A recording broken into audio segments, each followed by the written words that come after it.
de l'appartenance et le thème de la dépendance. Et bien sûr, il y a des interactions entre les deux.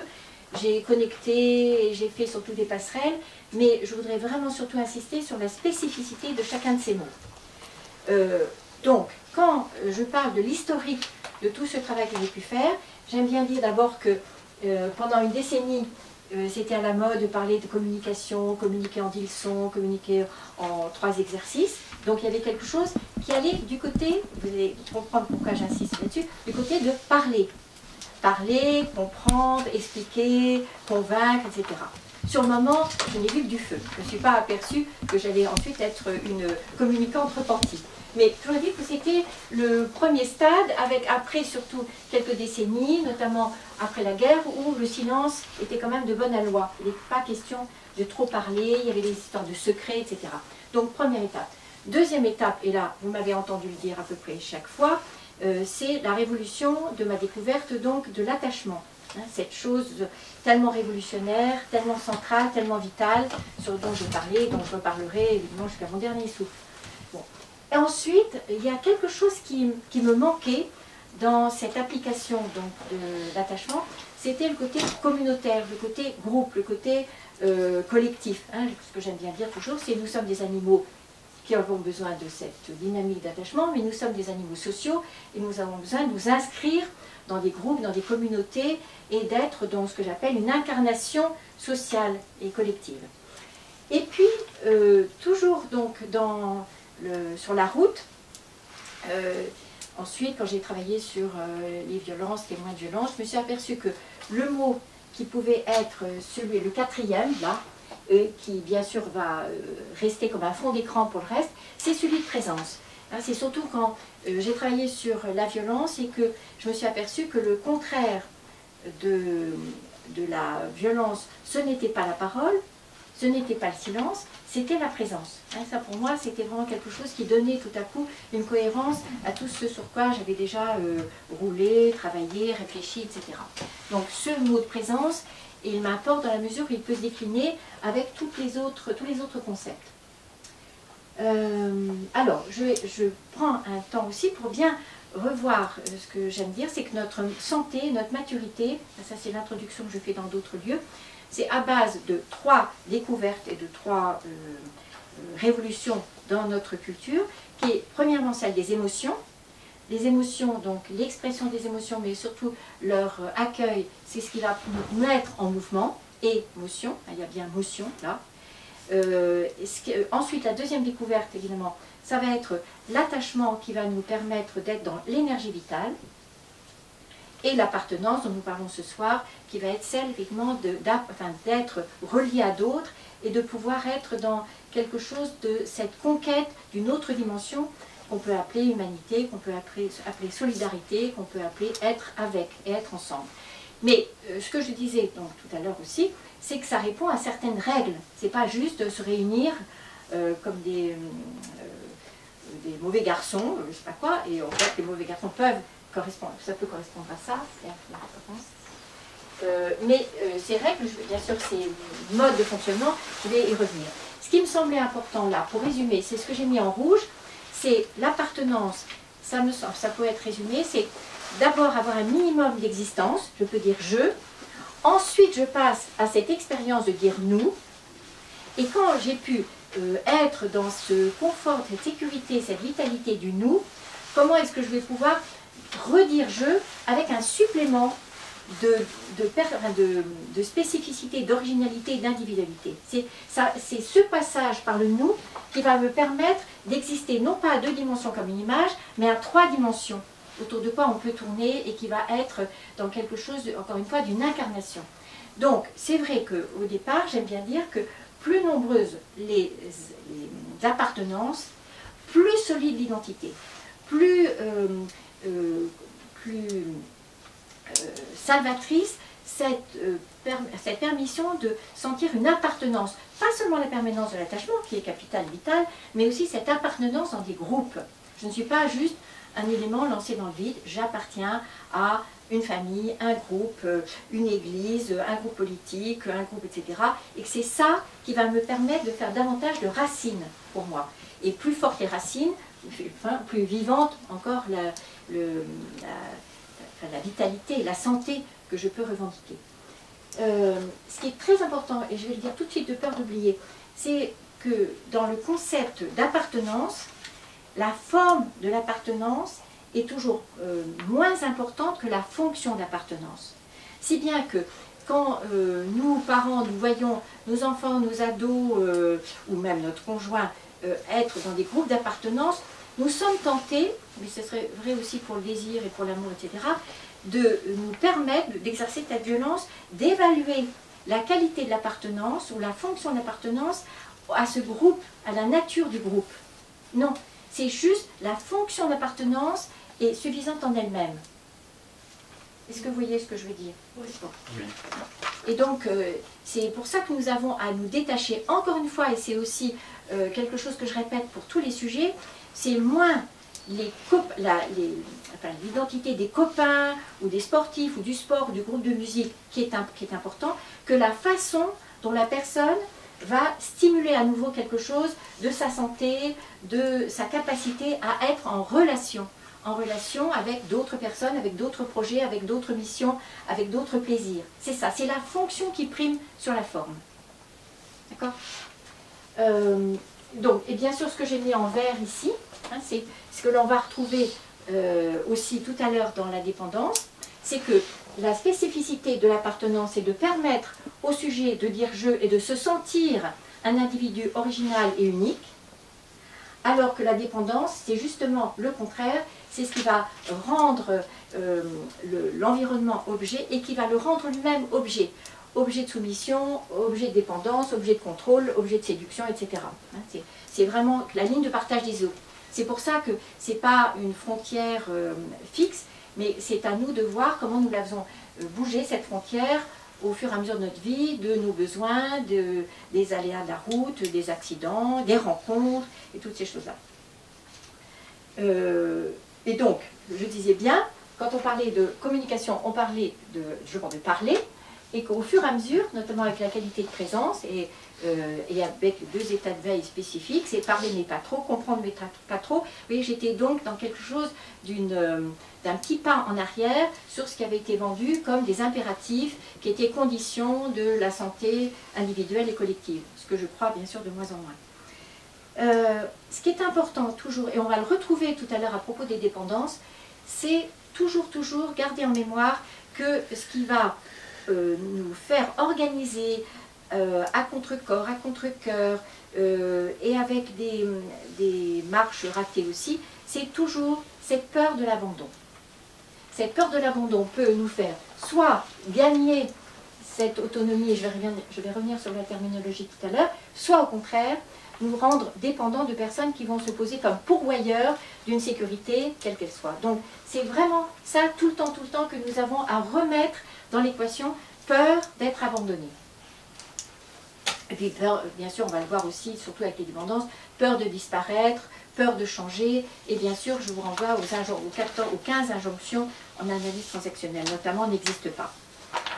Ce que je commence par dire, mais ça, vous avez l'habitude aussi, à propos de l'appartenance, c'est que nous avons surtout à identifier que c'est un mot qui est mal accueilli, mal vu, parce qu'il est encore trop connoté dans notre culture par des pseudo-synonymes, enfin des mots qui seraient inventés, et notamment, ça j'y tiens beaucoup si vous ne reteniez qu'à ça, que l'appartenance n'est pas une relation.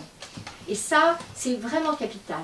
Ce qui fait la différence, hein, c'est, je le redis, mais j'y reviendrai un petit peu tout à l'heure, la relation, c'est le lien qu'il y a entre nous deux, Agathe par exemple, hein, c'est-à-dire que c'est une circulation entre deux personnes. Alors que l'appartenance, et vous l'avez bien redit tout à l'heure, donc là c'est 1 plus 1, enfin 1 plus 1, ça fait 2. L'appartenance, c'est complètement une autre logique, c'est complètement une autre façon d'être relié, et c'est pas la relation, c'est toi, moi et notre appartenance, et notre groupe, et notre façon d'être relié. Est-ce que vous l'entendez bien? Et ce que j'aime bien dire et redire, c'est qu'un couple n'est pas une relation, un couple est une appartenance qui répond à cette logique particulière avec donc les 3 conditions que je vous invite à éclairer, éclaircir, etc. grâce aux livre formidable de Robert Nuburger, je reprends donc ces trois critères sans lesquels il n'y aura pas d'appartenance. D'abord un mythe fondateur, qui dit quelque chose de spécifique, d'original, d'unique entre les deux personnes, qui vont faire qu'elles sont plus simplement, alors pour un couple en relation amoureuse, mais qu'elles vont créer quelque chose qu'on va appeler le couple. Et vous savez combien je tiens beaucoup dans la conférence sur le couple, mais je sais que l'année dernière, j'ai fait l'erreur d'en faire 2 à la même année, donc vous allez bien retrouver ça. C'est le couple, je distingue évidemment de l'amour et du mariage, hein, qui sont 3 logiques différentes également. Le couple, c'est vraiment quelque chose qui renvoie à mythe fondateur, d'abord, ensuite à rituel, et ensuite à un 3e concept qui sont les normes. Je ne vais pas trop m'étendre là-dessus, parce que ça, c'est très bien fait dans les livres de Robert Nuburger, et puis je peux donner d'autres explications si vous le souhaitez, mais et surtout parce que j'ai les 2 thèmes ce soir. Mais ce qui est important, c'est que le mythe fondateur, enfin, ou plutôt appartenir, attention parce que chaque mot va compter, c'est montrer une adhésion à des croyances, à une histoire, à des légendes, donc vous voyez surtout des croyances, et donc avec des mythes, avec des choses un peu étonnantes comme ça, et donc aux croyances du groupe, et ensuite observer des rituels. Même si nous n'y adhérons pas complètement à quelque chose. Est-ce que tu aurais la gentillesse d'ouvrir la fenêtre? Merci. Et donc, qu'importe, c'est-à-dire quand on se réunit pour une appartenance, il n'est pas question à ce moment-là de débattre de la vérité, des dogmes, etc. On ne va pas parler des dogmes à ce moment-là. On va juste partager quelque chose de plus ou moins réel, d'une adhésion à quelque chose de commun. Et c'est ça qui va faire effectivement le mythe fondateur. Alors j'en parle par exemple pour une religion, pour une cause politique, pour une famille, mais ce qui est important, c'est de voir que les mythes fondateurs se multiplient. Il y a le mythe fondateur du couple, le mythe fondateur de la famille, et puis le mythe fondateur de la fratrie aussi. Mais bien sûr que ça vous semble bizarre, parce que vous dites, mais je ne vois pas à quoi ça... En fait, le mythe fondateur, ça ne devient intéressant que lorsqu'il y a de la tempête ou quelque chose qui se dilate mal, bon, ou qui se vrille. C'est à ce moment-là qu'on peut s'interroger sur qu'est-ce qui a été magique au départ et qui ne l'est plus. Mais si tout va bien, on ne va pas s'interroger sur le mythe fondateur d'une famille. Hein, c'est pour ça que lorsque je reçois soit des familles, soit des couples, nous n'allons pas parler des relations. Nous allons parler le plus souvent du mythe fondateur qui a permis la création de quelque chose de spécifique et qui va peut-être se déliter ou se noyer.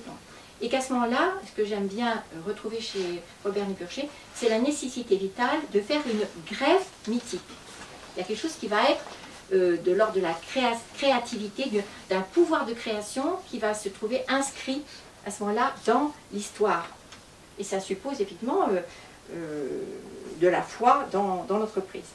Donc, première chose, une appartenance n'est pas une relation. Et donc, quand nous parlons d'appartenance de groupe, évidemment, c'est bien plus que la relation entre chacun. C'est quelque chose qui est bien sûr supérieur. Ensuite, très important aussi, c'est l'appartenance, ce n'est pas une inclusion. L'inclusion, on pourrait dire ici, par exemple, que vous êtes 3 hommes, et là, c'est parce que vous êtes des hommes qu'il y a une appartenance d'hommes. Et nous sommes des femmes, et c'est une autre inclusion. C'est-à-dire qu'il n'y a pas une idée de choix, il y a une histoire de constat. On pourrait dire, vous êtes 5 à porter des lunettes. Donc il y a une appartenance qui est juste, encore une fois, malgré vous, qui est juste du fait d'appartenir ou bien aux barbus, ceux qui ont les cheveux blonds, voilà. Inclusion. C'est malgré nous. Donc, je peux effectivement être dans une inclusion. Quand je suis née fille, j'ai été dans une inclusion de femmes, et après je peux en faire une appartenance. Je peux effectivement créer avec les autres femmes quelque chose de spécifique, avec un mythe fondateur, qui va faire que je me sens femme, et que c'est une expérience que je vis. Ce n'est pas une étiquette qui m'est posée avec une déclaration d'état civil, un prénom, etc., etc. Et avec mon bagage chromosomique, etc., etc. Ça va pour ça, vous m'arrêtez sinon. Ensuite, l'appartenance, ce n'est pas la possession. Et c'est bien sûr ça qui nous fait reculer dans ce mot. Mais quand on a... Alors c'est vrai, si un livre m'appartient, ça dit une propriété. Mais je fais quand même la différence entre un processus qui a à voir avec des objets et bien sûr tout ce que nous évoquons là, qui est d'une autre nature, et heureusement. Donc, si nous avons peur de l'appartenance et de ce mot, c'est que nous avons peur tout à coup de nous retrouver objet de possession. Alors, ce n'est pas non plus l'aliénation, ce qui nous fait peur, hein, comme on pourrait voir par exemple dans les sectes, hein, où il n'y a effectivement pas du tout une appartenance, mais là il y a une dépendance, ou une codépendance également, et que l'aliénation, ça vient bien de ce mot, c'est que mon identité va changer du fait de l'emprise de quelqu'un sur moi. Bien sûr, nous ne parlons pas là de cette chose tellement importante où il y a je qui permet nous, qui revient je. Quand nous sommes dans une secte, effectivement, nous fondons, nous disparaissons dans un collectif qui n'est même pas nous, qui est eux. Et à ce moment-là, nous avons perdu ce qui est le plus spécifique, le plus intéressant, enfin le plus original de notre identité. Bien sûr, ce n'est pas la dépendance. Ça, je garde donc une mi-temps pour ça. C'est bien sûr pas non plus une soumission. C'est pour ça que je reviendrai sur ça avec mon tableau tout à l'heure. Alors, je reprends ce que t'avait dit Marine également. C'est à bien distinguer de indépendance, autonomie. C'est important. On va le revoir bien sûr avec dépendance, mais je nous invite à voir qu'il est naturel dans notre histoire et sur notre parcours d'avoir été dans de la dépendance. Après, il y a une autre étape où nous allons gagner en indépendance, en faisant les 400 coups, en disant non, tapant du pied, en refusant de finir la purée, toutes ces choses. Et puis ensuite, nous avons, j'espère, l'énergie et l'aide aussi pour passer à l'interdépendance, où ce n'est plus j'ai besoin de personne, mais tu as besoin de moi, j'ai besoin de toi, et nous sommes dans quelque chose qui construit cette existence donc, de l'appartenance. Et l'autonomie, effectivement, c'est quand il y a quelque chose qui s'est construit du côté de ce que j'appelais donc dans l'atelier d'hier aussi mon talent, quelque chose qui fait que je vais être dans mon axe et que je vais être effectivement à la fois intéressée par ce qui se passe pour les autres, mais de moins en moins poreuse et vulnérable à ce que les autres pensent, vivent, veulent, projettent sur moi, bien sûr. Donc, ce qui me semble aussi à bien redire, même si j'ai oublié de dire effectivement qu'aussi ce concept d'appartenance, il est très proche de ce que les chrétiens appellent la communion des saints. Cette chose vraiment qui dit effectivement une façon d'être, pas forcément une façon de faire, mais une façon d'être reliés les uns aux autres, même si on ne se connaît pas, par exemple. Il peut y avoir une appartenance à des groupes dont nous ne verrons jamais la trace physique. Je peux appartenir aux chrétiens d'Orient, par exemple, même si j'y vais jamais, pour quelque chose qui dit le ça. Donc, en commun avec l'attachement, ce sera la sécurité que ça provoque, la vitalité que ça permet, la permanence aussi que ça peut créer. L'appartenance suppose le plus souvent aussi un minimum de hiérarchie, c'est-à-dire de quelqu'un qui sera le patriarche, ou le chef, ou le responsable. Voilà.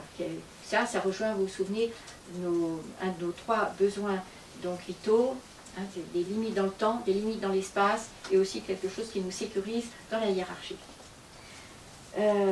Évidemment, ça va du côté aussi de la santé, et de ce que j'aime bien redire, de la maturité.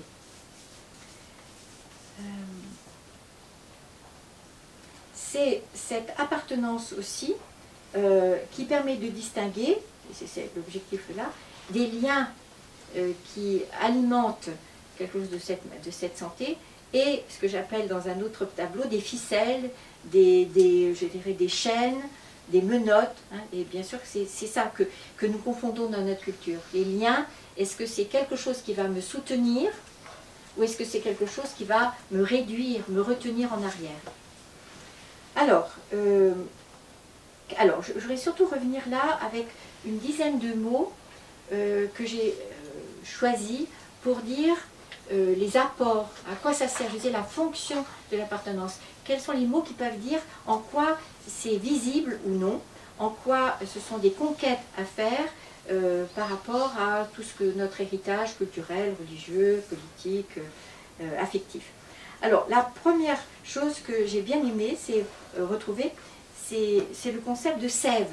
L'appartenance, c'est ce qui va dans la communauté faire circuler la sève, mais aussi en moi. Je vais être aussi tributaire et bénéficiaire de toute cette énergie qui va circuler dans le groupe. Et nous voyons bien, il y a des groupes, effectivement, qui vont être un peu plomb-plomb, et d'autres qui vont nous rendre plus intelligents aussi. Il y a quelque chose qui va être éminemment porteur et créatif, et une aide pour être dans cette vitalité et cette sève. Et par opposition, on va le voir tout à l'heure avec la dépendance, c'est le ciment. Hein, la dépendance, c'est du ciment qui nous colle, hein, les pieds, etc., qui nous empêche de nous bouger, de nous mouvoir, alors que la sève, au contraire, ce serait ça.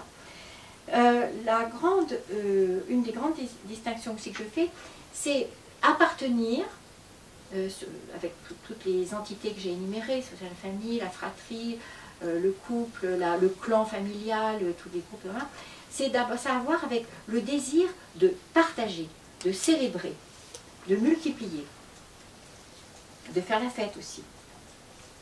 Alors que du côté de la dépendance, on va avoir tout à l'heure quelque chose qui n'est pas le désir, mais qui va être de la honte, de la culpabilité, de la disqualification.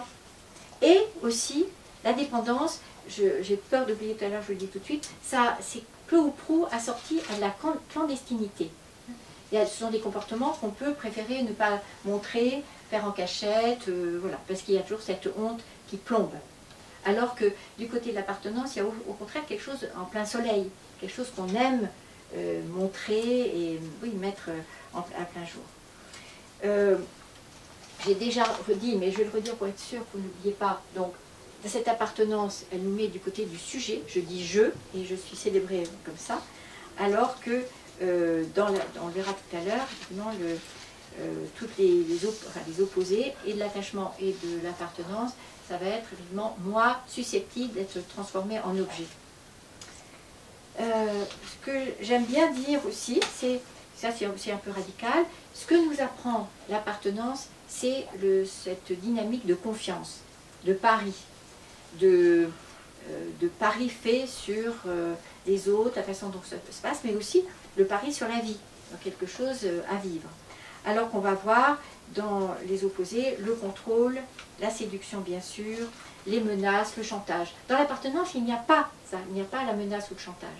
Nous sommes dans sujet, donc quelque chose qui va être a priori respectueux.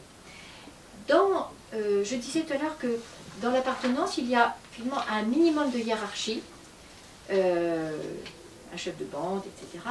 Parce que ça va être garant du cadre.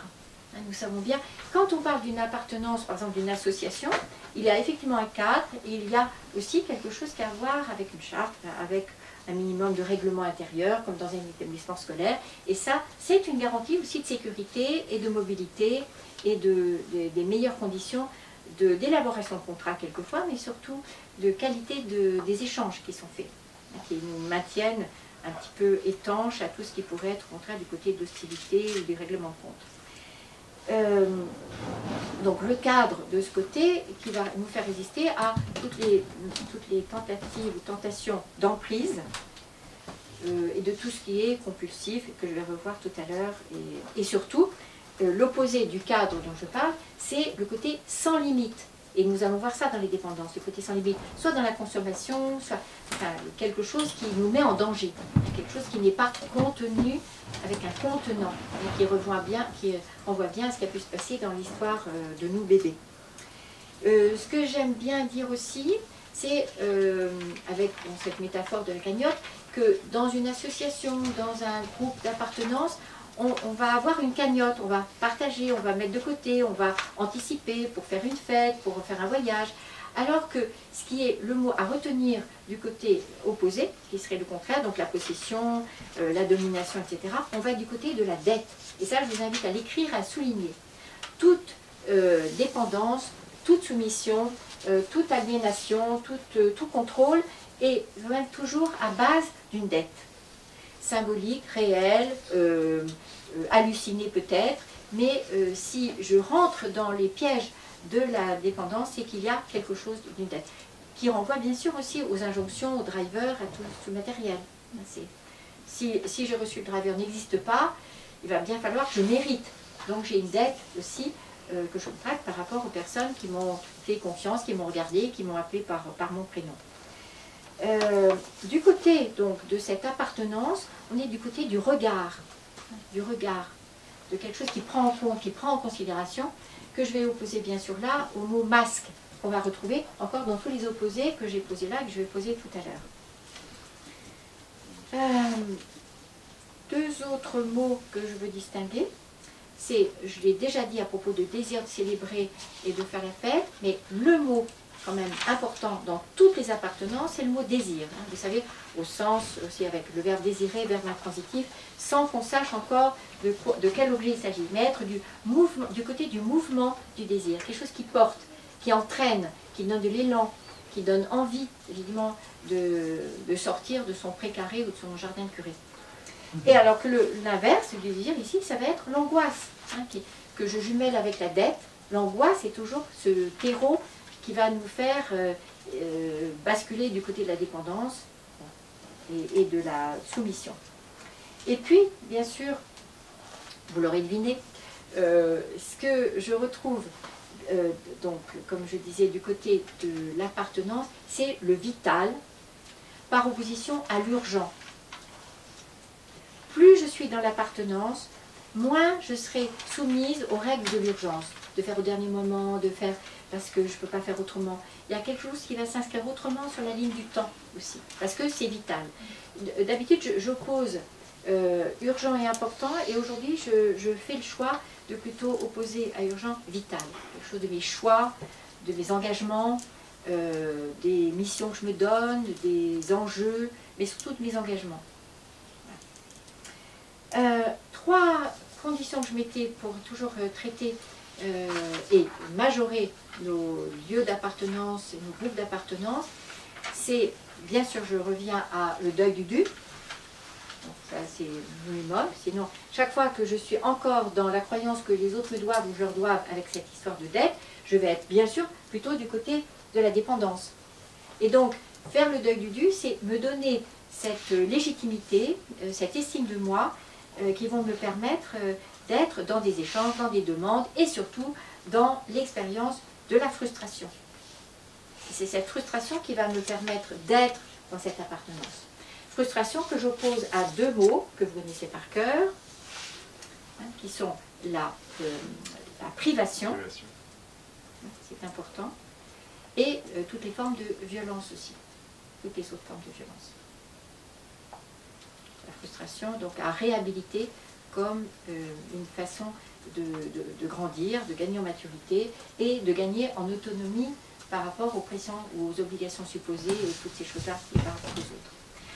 L'autre mot important comme condition d'appartenance, et ça sera valable aussi jusqu'aux permissions. Et là, c'est simple, j'ai la permission d'appartenir, mais ça veut dire aussi que j'ai la permission de ne pas appartenir. Vous voyez bien que j'annonce, évidemment, l'espèce de piège, déjà, pour tout à l'heure, pour la dépendance. Je suis libre de ce choix. C'est-à-dire, le mot choix, là, est vraiment capital et important. Quand je parle de double permission, j'espère que ça vous parle à tous.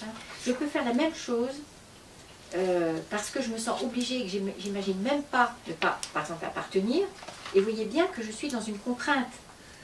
Alors que je peux appartenir à A, j'aurais pu appartenir à B, j'aurais pu appartenir à C, et que c'est moi qui vais en faire le choix par rapport à qui je suis, ce que je veux vraiment, mes priorités et ce que j'ai décidé pour ma vie. Double permission, est-ce que ça résonne pour vous tous? Oui. Sinon vous le signalez à la maîtresse. Et puis, bien sûr, cette appartenance nous invite aussi à continuer ce long travail dans notre jardin, d'enlever toutes les mauvaises herbes, qu'elles soient du côté de l'impuissance ou de la toute-puissance. Parce que tant que je flirte avec toute puissance et impuissance, je ne suis pas dans la puissance, dans l'autorité, dans la signature de ce que je dis, mais surtout, ça me conduit très rapidement au triangle dramatique, c'est-à-dire non pas être dans des échanges, dans de l'activité, dans de l'intimité aussi avec d'autres personnes, mais je vais choisir l'autre option pour recevoir des signes de reconnaissance, qui sont les jeux psychologiques, ou les jeux de pouvoir, dont je vais reparler tout à l'heure.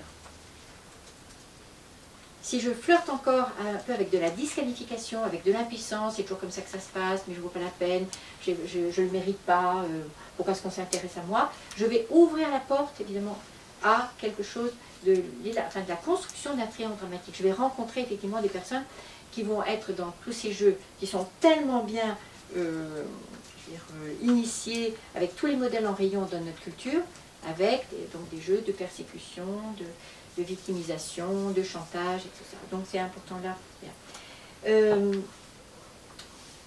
Oui, je l'ai oublié de dire, quand je parle de mythe fondateur, ça me permet de revenir à cette chose vraiment importante, et je déborde un tout petit peu de mon sujet de l'appartenance, que, notamment à propos des adolescents, et ça je le répète beaucoup dans le groupe Face aux ados, j'entends des éducateurs dire et redire que les ados manquent de valeurs ou qu'ils ont besoin de valeurs. Non, non, non. Ça, c'est vraiment tartignole de penser à ça, parce que c'est quelque chose qui introduit de la morale. Et je préfère dire, et ça j'y crois, et j'ai rencontré depuis évidemment d'autres éducateurs, d'autres chercheurs, notamment Serge Boimard, notamment des gens qui s'occupent par exemple de jeunes en grande difficulté. Les jeunes, et nous aussi, hein, les jeunes de 0 à 99 ans, nous avons besoin d'appartenance. Non, mais à l'intérieur, oui, presque. Non, mais par opposition à valeur. De mythes, de légendes, d'histoires qui nous font rêver, de témoignages, de héros. Est-ce que vous voyez la différence avec valeur? Oui. Des exemples, en fait. Des exemples, des modèles, des gens qui nous font rêver. Des gens qui ont tracé leur route avant nous, et on se dit, ah, mais comment est-ce que c'est... Des idoles, voilà. Des gens qui nous font lever les yeux, qui nous font espérer quelque chose de plus grand, de plus vaste, ayant plus de prix, plus de valeur, etc. Mais ce ne sont pas les valeurs. Est-ce que vous voyez ça? Je veux voir vos têtes opinées. Et ne l'oubliez jamais plus. Qu'est-ce que j'ai encore à... Un peu comme des modèles. C'est ce qu'on vient de dire. Modèles, enfin, qui nous font rêver et qui ne nous enferment pas, évidemment, dans quelque chose, je répète, au cas où vous n'avez pas entendu, de la morale. Là, on est du côté, au contraire, de l'ouverture, de la curiosité, de la créativité et surtout de l'élan pour signer sa propre vie, pour construire sa propre existence, pour aller sur son chemin. Au lieu de suivre le chemin des autres, on va prendre un modèle, c'est-à-dire qu'on va faire quelques pas communs, et ensuite, nous allons trouver l'élan de quelque chose de... Même si c'est un bandit de grand chemin. Même si c'est un bandit de grand chemin, bien sûr, bien sûr. Bien sûr, enfin, dans la musique quand même pas. Et je repense aussi à cette phrase, à faire de notre vie une narration. C'est comment est-ce que les autres, comment est-ce que j'entends les autres avoir fait de leur vie une narration? C'est quelque chose comme ça. Et comment est-ce que je peux avoir envie moi, mais surtout donner envie à ceux dont j'ai la responsabilité de créer leur propre légende et d'avoir une vie qui mériterait ensuite, évidemment, d'être transformée en narration. Mais cette narration peut commencer très tôt. C'est ce qu'on fait avec enfin même les pré-ados. Et bon, je vous renvoie encore une fois à Serge Boimard et à son livre, donc, Les enfants empêchés, ces enfants empêchés de penser.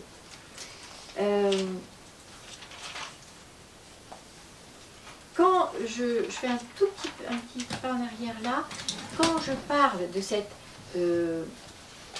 indépendance, de cette autonomie et surtout de ce que ça nous permet de gagner en étanchéité au lieu de porosité à l'extérieur, c'est à ce moment-là que je m'empresse de réintroduire effectivement deux concepts que je n'ai pas encore nommés ce soir et je m'en voudrais bien trop. C'est que ça va nous permettre d'éviter les pièges et de l'interdit de mentir et surtout de la jalousie, qui sont deux étapes de croissance, deux étapes de vie, deux expériences à vivre. Et c'est justement l'appartenance qui va nous permettre de ne pas nous arrêter à cette douleur-là ou à cette idée, ou plutôt, je veux dire, à cette répétition, à cette compulsion de répéter la douleur de la jalousie et des jalousies, et donc de structurer nos relations dans cette idée de jalousie, c'est-à-dire de mettre en place quelque chose qui serait de la rivalité, de la comparaison défavorable, etc. Mais de savoir que la jalousie est une expérience à traverser, et que la traversée de cette expérience va nous donner une solidité supérieure, et surtout, c'est l'appartenance qui nous permet ça. Justement parce que l'appartenance est quelque chose de global, et pas simplement réduit à une relation qui pourrait être une relation duelle, conflictuelle ou hostile. L'année prochaine, je reparlerai évidemment de la jalousie, qui est ce thème tellement important. toute jalousie adulte révèle un déficit de confiance enfant, quand nous avons été enfants, et de sécurité. Et que c'est naturel d'avoir le ventre serré quand nous sommes enfants et que nous observons ce qui se passe et que nous avons évidemment peur, à tort ou à raison, de perdre quelque chose de l'amour de maman, et que ça, évidemment, c'est très très très douloureux et menaçant, mais que cette épreuve passée en étant dans un accompagnement chaleureux et respectueux, ça va nous permettre de vivre d'autres moments rapidement de perte ou de menace de perte sans être complètement tourneboulé par ce torboyau, voilà, et cette impression de tout perdre. Donc cette expérience d'enfant. Cette expérience d'enfant doit vraiment être accompagnée pour nous permettre ensuite d'être pas ravagés, mais simplement peut-être inquiets et dans la douleur adulte de perdre un privilège ou de perdre une relation unique. Voilà. Même chose pour le mensonge. J'introduis un petit peu le sujet suivant. N'oubliez jamais que le mensonge, ce n'est pas la manipulation. Je l'ai redit dans un état de veille et je vois encore combien nous sommes quelque peu fermés à cette évidence d'abord qu'il n'y a pas de vie sociale, il n'y a pas de vie respectueuse sans la permission de mentir. Et encore une fois, je reviens bien sûr à la double permission, qu'à tout moment je puisse m'interroger avec le trouble que ça peut représenter. Est-ce que là, le respect que je te dois, Agathe, est-ce que c'est dire la vérité ou est-ce que c'est mentir? Mais c'est moi qui fais ce choix, et pas selon une morale, encore une fois. Mais ça, je vous renvoie à mentir, pécher, pour encore. Et donc, oui, cette sécurité que je vais gagner, et dans l'attachement, et dans l'appartenance, ça va me permettre de prendre la totale responsabilité des choix que je fais, en termes de jalousie, en termes de mensonge, en termes de tricherie. Mais pas dans un ordre moral. J'assume le choix que je fais avec le prix à payer que ça représente. Ça va pour tout le monde, ça? Bon.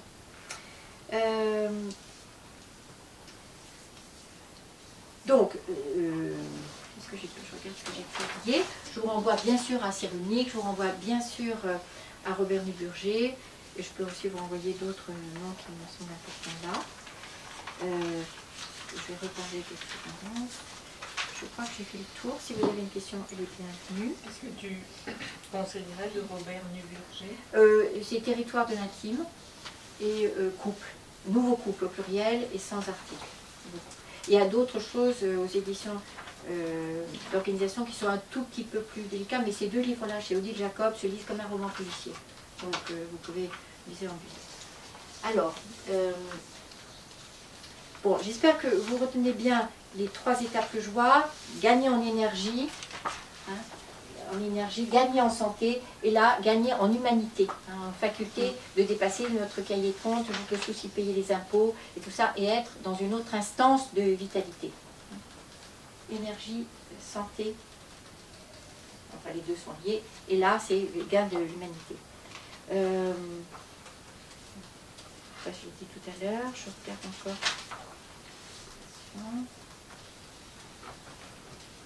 Oui, quand on parle de mythe qui renvoie au groupe, bon, bien sûr, ça veut dire aussi que l'appartenance, je disais tout à l'heure le deuil du dû, mais aussi appartenir, c'est réduire le champ des possibles.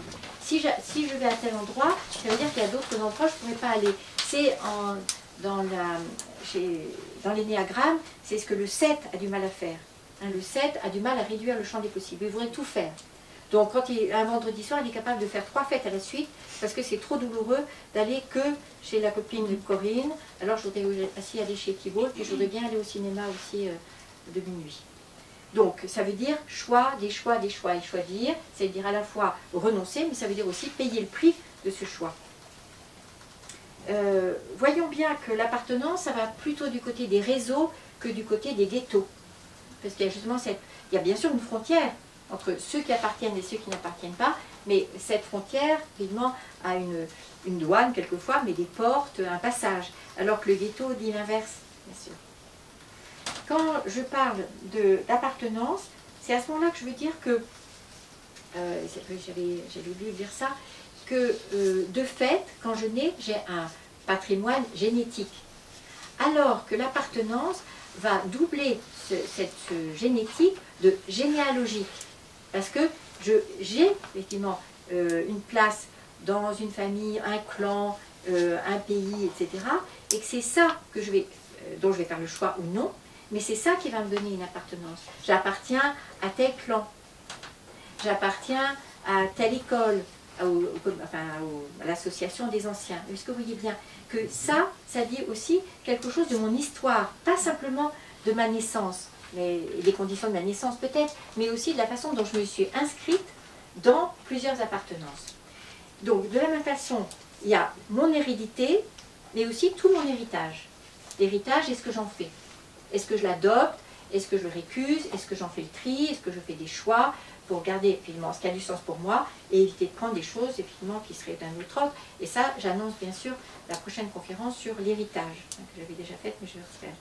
C'est-à-dire que, pour reprendre la même idée, entre quelque chose de l'inclusion et quelque chose de l'appartenance, je pourrais dire que j'ai un bagage ADN, et ce qui va changer, c'est ce que je vais appeler ici, pour les besoins de la démonstration, mon testament.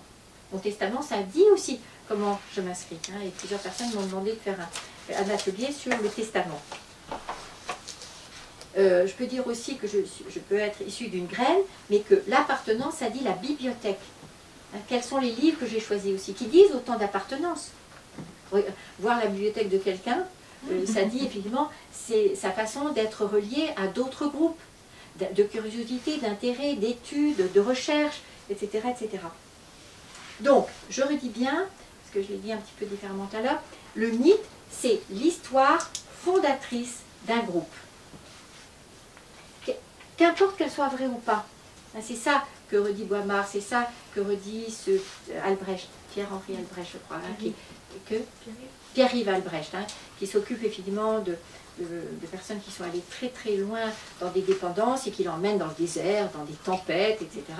Et il est convaincu, alors je pense que c'est parce que c'est un homme qui a plus de courage d'emmener ces jeunes là-bas, mais il a la conviction que ces épreuves avec donc, des images de mythes et de héros, ça va permettre évidemment la création de quelque chose, d'une appartenance, à la fois d'actualité, enfin, dans le sens horizontal avec d'autres du même âge, mais aussi du côté vertical, c'est que je me relie à des personnes qui ont existé avant moi, que ce soit des héros qui ont vraiment existé ou des personnages mythiques. Voilà.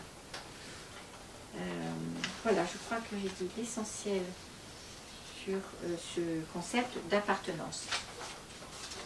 Alors, je passe maintenant donc, à mon autre thème. Et donc là, je n'ai plus je, nous, je, mais je vais avoir quelque chose qui me semble bien aussi résumé, qui sera donc ni avec ni sans.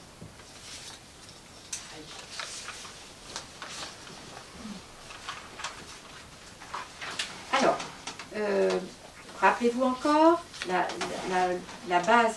Qu'est-ce que tu cherches là? Une feuille. Donc peur de l'abandon. Peur de l'abandon. Cette peur de l'abandon, ça va créer de la tension.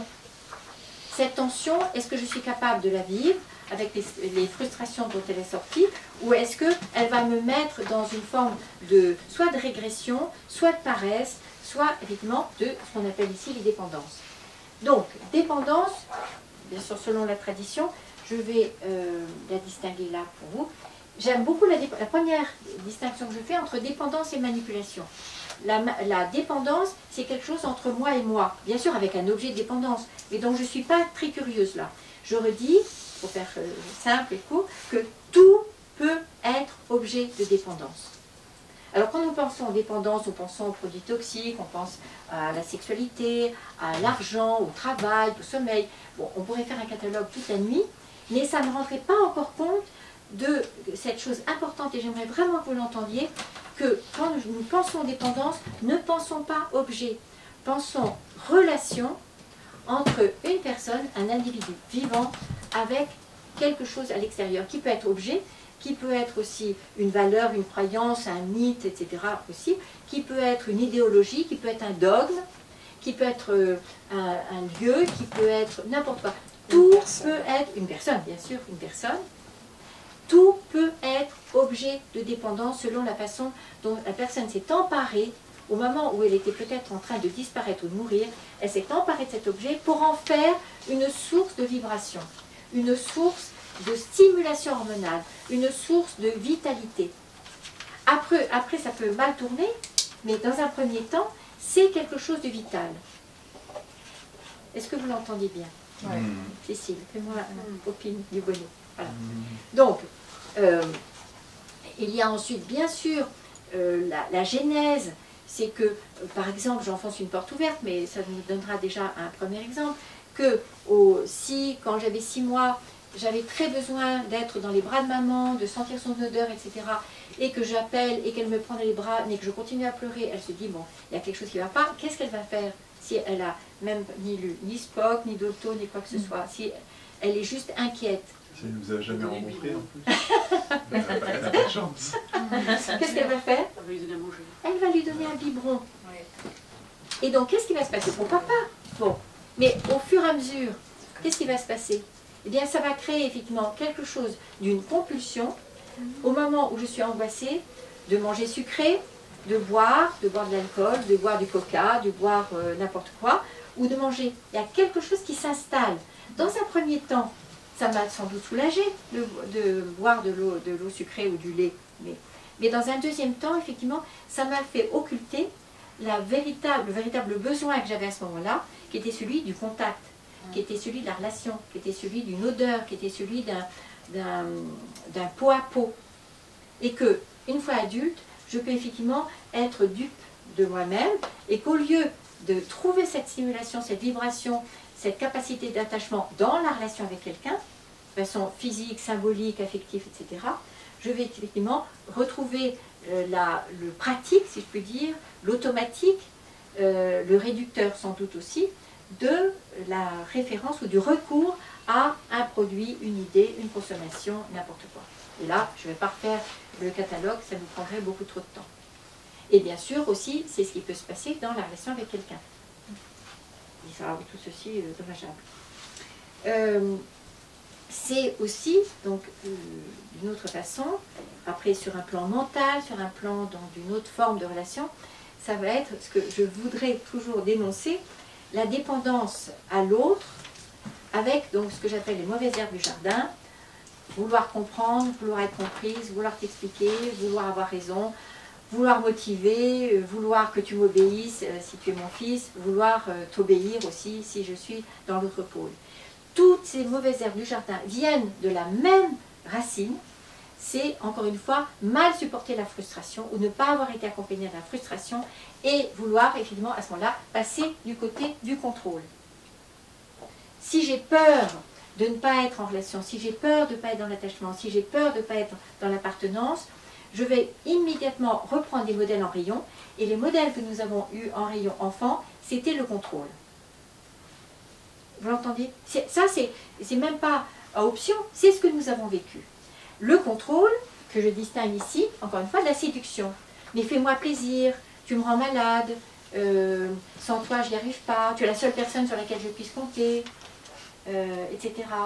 Si tu ne restes pas avec moi, je vais faire une dépression, ou peut-être même je vais me tuer. Hein.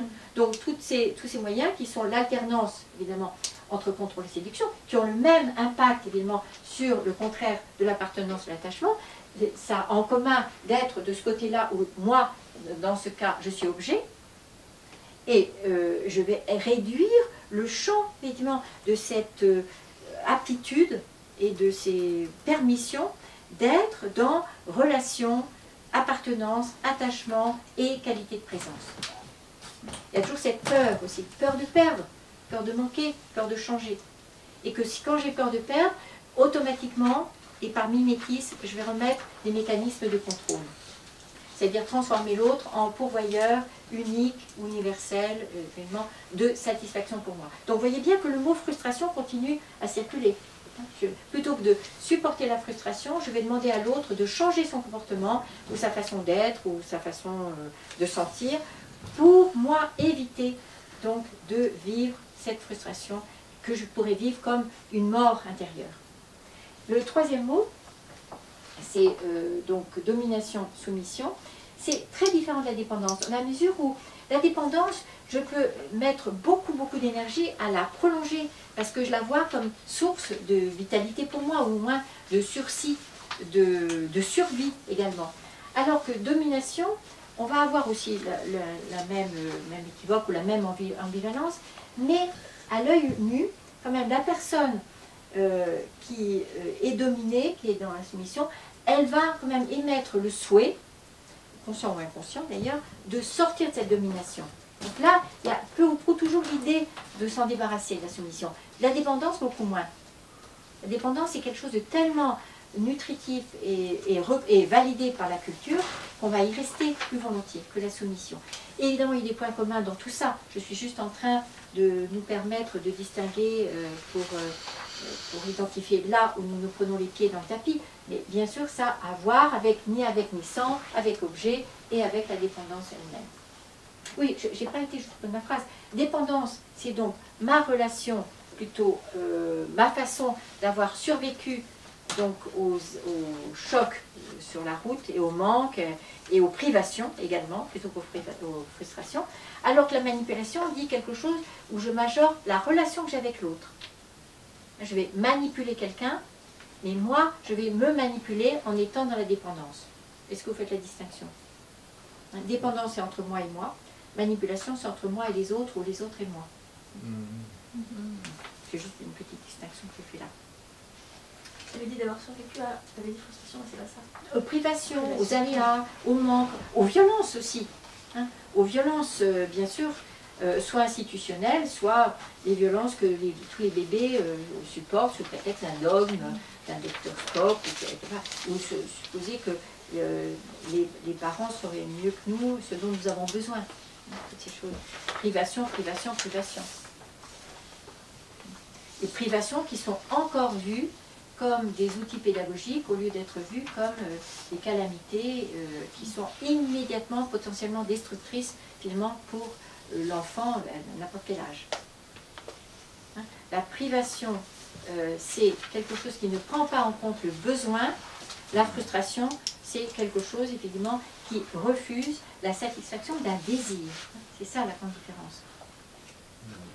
Je peux frustrer en privant d'un coca, mais je priverai l'enfant gravement en l'empêchant de boire. Alors qu'il a soif.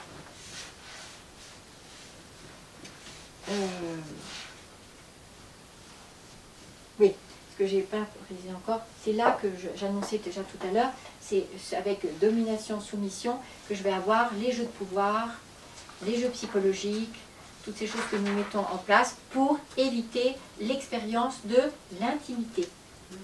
Hein, c'est ça qui est important.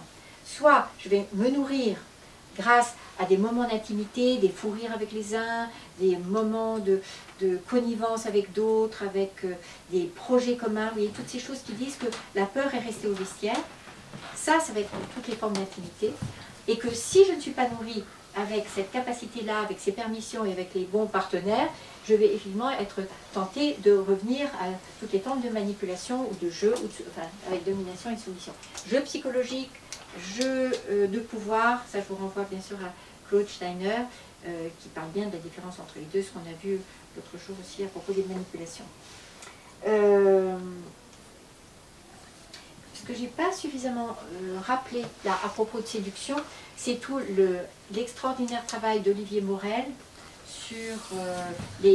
qui a créé l'Observatoire des violences ordinaires, hein, qui travaille sur, enfin, comme Alice Miller, c'est un disciple d'Alice Miller, et il a repris tout ça, et il en parle avec beaucoup d'acuité, beaucoup de force, et c'est toujours très bouleversant la façon dont il écrit. Notamment, son premier livre, je crois, c'était sur l'APC, ensuite c'était sur toutes ces violences ordinaires, donc la façon de priver les enfants au lieu de les respecter. Donc, allez voir Olivier Morel. Et puis c'est M-O-R-E-L. Avec les décisions absurdes, c'est M-A-U-R-E-L. Alors, donc quels sont les symptômes que j'ai choisis pour illustrer quelque chose de la dépendance? Alors, bien sûr, objet, hein, je me vois réduite à objet de satisfaction, de gratification, etc., de violence. Et le symptôme, sinon, qu'on a déjà évoqué tout à l'heure de la dépendance, c'est l'aspect compulsif, c'est-à-dire que là, nous ne sommes pas dans la double permission. Je le fais parce que je ne peux pas m'empêcher, parce que c'est plus fort que moi, j'arrive pas autrement. Compulsion de consommation, compulsion de relation aussi, quelque chose qui me fait mesurer les limites de ma liberté et de ma puissance, et je passe là soit dans la puissance, soit dans la faute puissance, hein, dans la relation duelle. Compulsion, on n'est pas loin d'un autre mot que j'ai choisi, qui est celui de la répétition. Je vais refaire la même chose, je vais repasser par les mêmes ornières, je vais redire, faire les mêmes erreurs, mais aussi dans les relations, je pourrais choisir les mêmes personnes avec lesquelles ça va être calamiteux. C'est-à-dire que je vais rechoisir quelqu'un avec lequel plutôt, que je vais prendre en otage dans mon histoire pour revivre les mêmes blessures archaïques, les mêmes trahisons, les mêmes abandons, les mêmes rejets, les mêmes injustices ou les mêmes humiliations, hein, si je reprends les 5 blessures majeures. Donc, je suis dans cette répétition, il y a quelque chose qui ne grandit pas, où je vais creuser l'ornière et confirmer, valider ce que nous avons ici, le scénario de vie. C'est toujours comme ça, je sais bien, avec moi c'est toujours, enfin, je suis condamnée à vivre des abandons, des rejets, tout ça. Donc répétition, par opposition à l'as de nouveau, de transformation de mon histoire. Je retrouve aussi l'opposition là entre défi et objectif. Dans la dépendance, je relève le défi, je veux convaincre, je veux le transformer, je veux changer quelque chose, alors que je me mets bien sûr en situation d'échec, et par opposition à l'objectif. L'objectif étant plutôt de faire la distinction entre ce que je vais pouvoir changer et ce qui va rester effectivement inchangeable, parce que d'abord c'est l'autre. Et à partir du moment où je vais encore changer, je suis effectivement dans la dépendance à toi, au lieu d'être dans t'accueillir tel que tu es, et là je suis dans le respect et dans l'appartenance ou dans l'attachement. Donc, défi par opposition à objectif, et puis... Redis tes défis, transformer l'autre. Oui, transformer l'autre, me heurter aux mêmes enjeux et en faire des efforts, c'est tout dans des dénis, la méconnaissance que, quelle que soit ma bonne volonté ou l'amour que je te porte, je ne pourrai pas te changer. Donc être aussi dans l'acceptation des limites de cette toute-puissance. Donc, mais ça c'est valable dans la relation, mais c'est valable pour plein d'autres choses aussi. Et ça rejoint aussi que nous avons développé hier sur découvrir mon talent, et être dans le juste pour moi, et sortir du déni que je vais pouvoir soulever des montagnes. Non, je vais être plutôt dans la justesse des choix, de ce que j'ai découvert de mes capacités, les respecter et les exploiter aussi. Ensuite, dans la dépendance, je vais être du côté de la performance. Là, je prends évidemment cette consommation de produits toxiques pour être le meilleur au JO, le meilleur dans tel championnat, ou réussir avec mention. Et là, je vais être dans une maltraitance de moi, dans des dépendances, quelles que soient. Et par opposition à performance ou bien Satisfaction. oui, succès. Je suis dans le succès et là, il y a quelque chose qui est compatible avec le respect que je me dois, et le respect des règles, des contrats et tout ça. Je garde effectivement juste le mot que tu viens de dire, Sandrine. Donc, du côté, alors ça c'est vraiment aussi émotionnel, du côté de la dépendance, le terreau, mais aussi le fruit de ça, c'est l'insatisfaction. Avec ce que les analystes transactionnelles appellent le racket d'insatisfaction. Transformer nos relations finalement en source d'insatisfaction, qui est une expérience très gratifiante quand on a 18 mois, 2 ans ou 2 ans et demi, mais qui a besoin d'être dépassée, hein, de mettre maman en échec, et de voir que j'ai plus de pouvoir quand je la mets en échec que quand je souris en disant merci maman, et que ça c'est une étape, mais que nous pouvons bien voir tellement, avoir été tellement gratifiante, et peut-être aussi une occasion de jeu psychologique avec maman, que j'ai pu prolonger ce jeu au-delà et que je peux en faire bénéficier mes partenaires, mes collaborateurs, mes enfants, dans toujours ce terreau d'insatisfaction. Est-ce que vous mesurez, l'autre jour on m'a fait observer que je disais que c'était de l'arsenic, et très bien vu, ce n'est pas de l'arsenic, c'est pire que de l'arsenic, c'est du sucre. Hein, parce qu'on peut s'y habituer, on sait que c'est mortel, mais d'une façon très insidieuse. L'arsenic, on meurt tout de suite. Alors que le sucre, on meurt à petit feu avec un diabète, 1, 2, etc. Et surtout, une diminution du système immunitaire. Est-ce que dans l'insatisfaction, quand par exemple on a une appartenance à un groupe et qu'on la remet en question, Oui. enfin, qu'on la rejette Oui. systématiquement, Oui. au bout d'un moment Oui.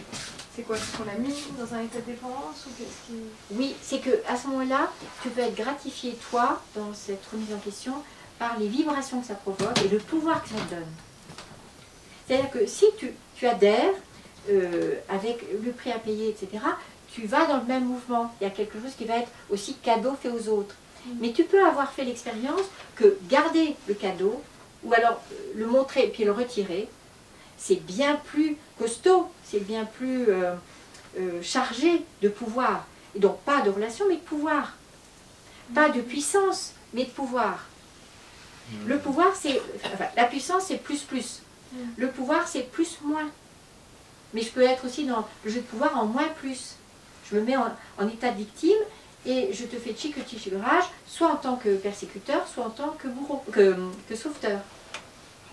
Donc, c'est faire miroiter et priver l'autre, encore une fois, du cadeau que j'avais mis comme ça, comme appât. Ça, c'est vraiment 18 mois que c'est une expérience extraordinaire. J'en ai pas le souvenir conscient, mais j'imagine voir ensuite les effets que ça peut avoir, que nous avons mesuré ça très tôt. J'ai plus de pouvoir à priver que de pouvoir à donner. Et c'est bien de s'en corriger après, de revenir à autre chose. Mais ça a besoin d'être accompagné. En face donc de l'insatisfaction, vous l'avez tous souligné 2 fois, vous le cahier, il y a quoi? Soit je suis dans la dépendance avec cet outil d'insatisfaction et de jeu de pouvoir, soit je suis dans ce que j'ai dit tout à l'heure à plusieurs reprises, la frustration. Oui. J'accepte la frustration, qui est du côté de la vie, que du côté de la relation, qui est du côté du principe de réalité. C'était pas évident pour vous apparemment. L'insatisfaction de l'autre ou de moi? Les deux. Les deux. Ah, les deux, ça marche en miroir. Soit je peux te faire chicorage en disant non, c'est jamais ce que je veux, c'est pas la couleur, c'est pas ci, c'est pas ça, c'est pas le restaurant que je voulais. Et là, je te mets évidemment en échec, je te sollicite dans le sauveteur et après ça bascule en persécuteur. Soit, effectivement, je peux, moi, avoir créé un jeu pour te laisser dans les satisfactions. De ne pas te donner l'information, de ne pas finir mes phrases, de ne pas répondre à tes questions, etc. Mais c'est équivalent en miroir. C'est pas forcément équivalent dans le jeu, mais ça a quand même beaucoup de points communs. Donc, insatisfaction, frustration. Du côté, il y a un mot que je n'ai pas dit, du côté de la dépendance, c'est plutôt des psychanalystes qui vont parler de pulsion. Il y a quelque chose de pulsionnel au lieu d'être du côté du désir. Le désir suppose un choix, de la distance, une élaboration et quelque chose que je maîtrise. Alors que la pulsion va faire croire à l'autre que j'ai le droit de le prendre en otage. Dans toutes les violences faites aux enfants, c'est ce que l'on dit beaucoup. Je ne suis pas toujours d'accord avec ce mot, mais il a son sens ce soir, parce qu'il est repris par les médias, quelque chose que je ne maîtrise pas. Et parce que je ne maîtrise pas quelque chose de mon désir, je vais être dans un comportement pulsionnel pour prendre l'autre en otage. Donc ça peut rendre compte de ce mot. Une autre distinction que j'aime beaucoup, du côté de la dépression, du côté de la dépendance, ça peut être le terreau de la dépression. Et ça me permet juste de bien dire que du côté, évidemment, où je suis sujet, où je suis actrice de ma vie, où je vais la signer, la dépression, je vais pouvoir en faire l'économie grâce à l'expression de mes émotions et surtout De la colère. de la colère. Bien sûr, on peut mettre le chagrin, mais la dépression, c'est toujours l'opposé de la colère. Enfin, ce qui vient à faute d'avoir été la colère. Un autre mot qui va parler à certains ici, du côté de la dépendance, c'est le mot excitation. Vous voyez, quelque chose qui est qui peut être excessif, qui va faire déborder la casserole, qui va nous mettre dans un état de grande tension, mais de crispation aussi et d'excitation. Et à l'opposé, je vais mettre Énergie. oui, énergie, cette fluidité du désir aussi, quelque chose qui a à voir avec du fluide surtout, l'énergie dans la fluidité. Alors que l'excitation, c'est... L'excitation, étymologiquement, oui, hors de soi. hors de soi, Sortir de excès. soi. Alors qu'on pourrait dire Le contraire, ce serait l'intimité aussi. Quelque chose qui va plutôt du côté donc, de cette construction d'une aptitude à vivre de l'intimité, qui n'est pas gagnée, surtout pas dans notre culture, surtout pas avec la télévision. Enfin, toutes ces émissions comme ça, qui nous invitent à être du côté de la décharge émotionnelle, ni avec les téléphones. Du côté de la dépendance, on n'est pas loin non plus de l'excitation, on va du côté de l'avidité. Quelque chose qui est aujourd'hui, l'avidité, en L'. L'avidité, où je retrouve ce que je disais tout à l'heure sur l'appartenance, du sans limite. Quelque chose qui est excessif, sur tous les plans, encore une fois, qui concerne tous les objets de dépendance, que ce soit la façon de vivre le temps, le sommeil, l'alimentation, les relations, voilà. On voit bien ça dans les relations amoureuses. C'est tout le temps vouloir savoir, et téléphoner, avoir des nouvelles, quelque chose qui empêche l'intimité, qui empêche effectivement la construction de quelque chose de plus symbolique qui permet la bonne distance, mais qui est une sorte d'avidité, comme c'est légitime pendant les 8 premiers mois pour le bébé, hein, qui a besoin de ce contact, de ce peau à peau. Au-delà de 8 mois, 9 mois, bon, allez, je vais faire un chiffre rond, 1 an, il y a quelque chose effectivement qui devient signe d'une carence, la carence de la capacité à construire maman à l'intérieur de moi, comme si je ne pouvais pas supporter un éloignement parce que j'ai encore besoin d'elle. Voilà. C'est la différence entre la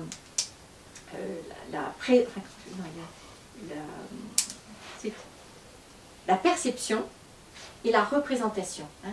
C'est la différence, enfin c'est le passage des deux qui permet la construction de la permanence et qui permet la construction ici de la capacité à vivre autrement que collé à l'autre.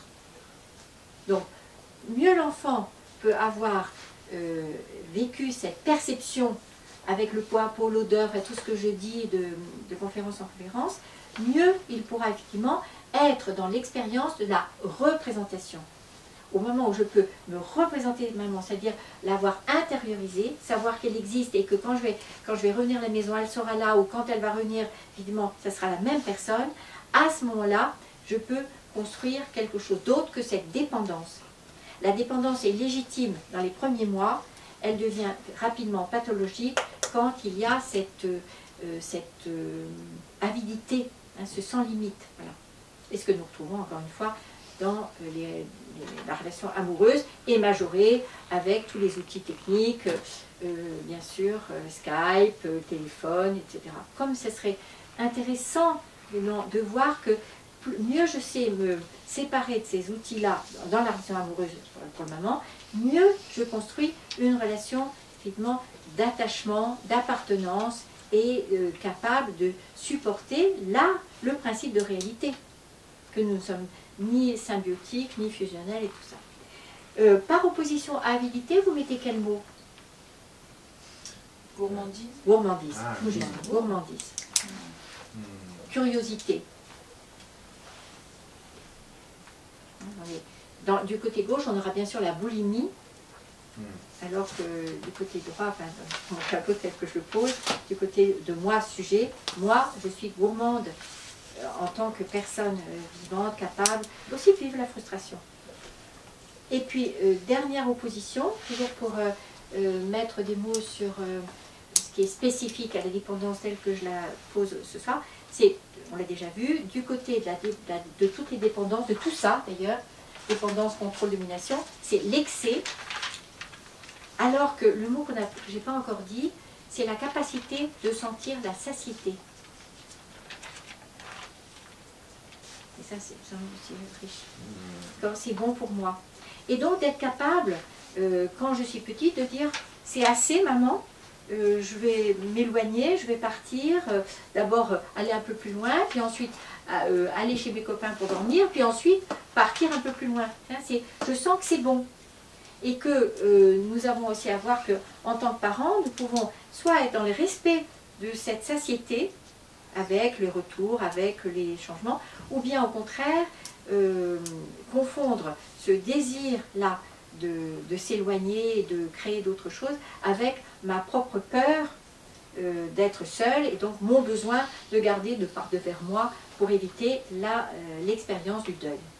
Encore une fois. Je peux vous répéter ça. Oui, que l'excès renvoie à du sans limite, alors que la satiété renvoie à toute cette expérience de croissance, d'autonomie, avec les allées et venues, etc. Tout ce que nous voyons aussi dans les quelques étapes de la construction de l'attachement, c'est que j'ai besoin pour grandir, d'une part, de garder cette curiosité, cette gourmandise, mais aussi d'être accompagné par des parents qui supportent effectivement de me voir grandir, de me voir partir, de me voir m'intéresser à d'autres personnes, de me voir capable d'avoir des attachements très forts sans voir mes parents avoir peur que ça leur fasse de l'ombre, ou sans avoir peur d'être détrônés ou déclassés, ou je ne sais pas quoi, comme s'il n'y avait pas de place pour tout le monde dans ma propre vie et dans ma façon de créer mon panthéon personnel. C'est bon pour ça. Donc ça, c'est expérience de satiété. On voit bien ça dans les troubles alimentaires, hein, que c'est ce qui manque là. Et c'est la raison pour laquelle je fais une petite parenthèse, que vous entendez souvent faire l'éloge du plat unique, et au contraire désapprouver profondément cette pratique bourgeoise qui fait que les enfants très tôt vont perdre, mais très rapidement, cette sensation de satiété, parce qu'ils ont fini leur riz, leurs pâtes, leur purée, leur haricot vert, et c'est bon, ça pourrait s'arrêter là. Qu'est-ce qui arrive sur la table? Le fromage, le sucre, le dessert, la crème au chocolat, la crème à la vanille, pire encore le fruit. Alors ça, bon. Et que ça, oui, ça abîme radicalement cette sensation de satiété, qui est très subtile. Mais j'ai le même discours. Je mets donc à la poubelle, bien sûr, l'idée de cette obligation, enfin de cette plutôt, cet automatisme d'avoir des desserts. Pour les anniversaires de votre fils, vous pouvez le faire, pour le mien aussi, si vous voulez, mais à condition que ce ne soit pas automatique. Je vous renvoie bien sûr à Jean Pellissier, qui en parle très bien sur la diététique chinoise, et ça, c'est vraiment... Je mets à la poubelle aussi un autre outil qui nous empêche de garder cette sensation également, là, ou cette capacité de nous réveiller dans les meilleures conditions, c'est le réveil matin. Ne me dites pas, surtout ne m'avouez pas si vous avez un réveil matin, je serai trop en colère contre vous, que vous utilisiez encore un outil qui est juste un outil de mauvaise santé. Débrouillez-vous, programmez votre inconscient, débrouillez-vous, demandez à quelqu'un effectivement peut-être de vérifier dans un premier temps, mais mettez vos réveils matins à la poubelle. Je fais le tour. Vous pouvez le mettre dans une heure, on peut se réveiller avant. Et à ce moment-là, on se lève tout de suite. Ouais. Bon, je refais l'année prochaine ma conférence sur le sommeil. Alors, de sommeil. Oui, la vérité, voilà. Ah, c'est ça le lien. Oui, c'est ça le D'accord, lien. merci. Oui, c'est-à-dire de nous permettre, alors faisons des exercices pendant les vacances, par exemple, de nous permettre de régler quelque chose, comme l'appétit, comme la gourmandise, la satiété, la même chose avec le sommeil. Et aussi, ce qui marche aussi pour l'heure de sommeil. Je me souviens très très longtemps, quelqu'un qui disait, je suis tout le temps fatiguée, elle disait, mais je reçois beaucoup, et puis surtout je vais beaucoup voir des amis, et moi jamais je me permettrais de dire, je pars maintenant. Elle disait, je sais que j'ai besoin de dormir, mais socialement, c'est quand même trop mal vu. Alors je disais aussi de faire la sieste, c'est aussi quelque chose. Bon, mais je reparlerai de tout ce sujet une autre fois. Mais c'est quelque chose qui a à voir avec à quel moment c'est bon pour moi. Si je me suis réveillée une demi-heure ou 3 quarts d'heure avant l'heure prévue pour ça, je me lève car c'est la fin d'un cycle et c'est à ce moment-là que je suis équipée pour mettre les pieds par terre, prendre ma douche et démarrer ma vie pour la journée. Oui. Tu n'as pas parlé d'obsession? J'aurais pu, mais je vais en parler là d'ailleurs. Même si on ne se sent pas bien, parce que ça vient d'autre chose. Oui, ça vient d'autre chose. De Ça quoi? vient d'autre chose. Bah, d'une part, c'est à ce moment-là qu'on est le plus proche, le plus près de son inconscient, donc il y a peut-être des choses à régler là. Et ensuite, quels sont les projets que j'ai pour la journée? Oui, ou aussi une programmation de son cerveau. Vous allez faire un oui-mais là? Non, Ou bien, on le fait tout de Et suite, la le oui-mais, on programmation attend. du cerveau.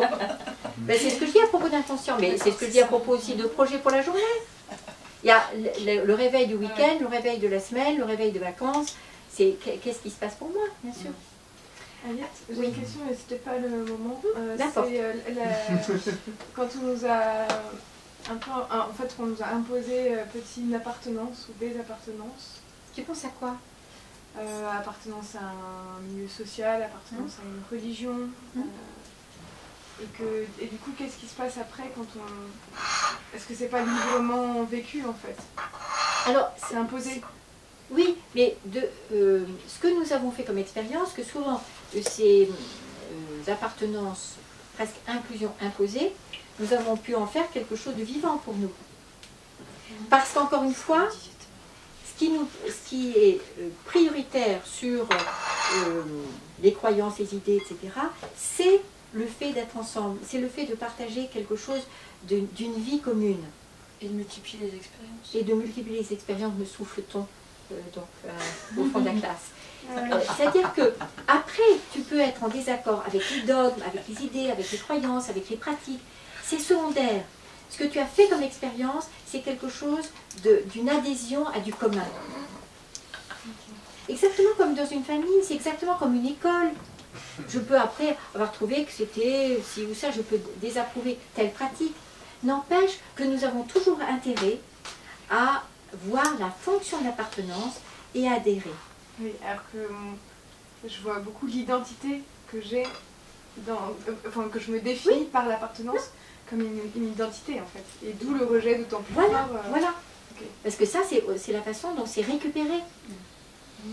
C'est qu'à ce moment-là, il y a quelque chose de toi qui t'identifie à un groupe, au lieu de t'être servi dans ce groupe pour créer ton identité.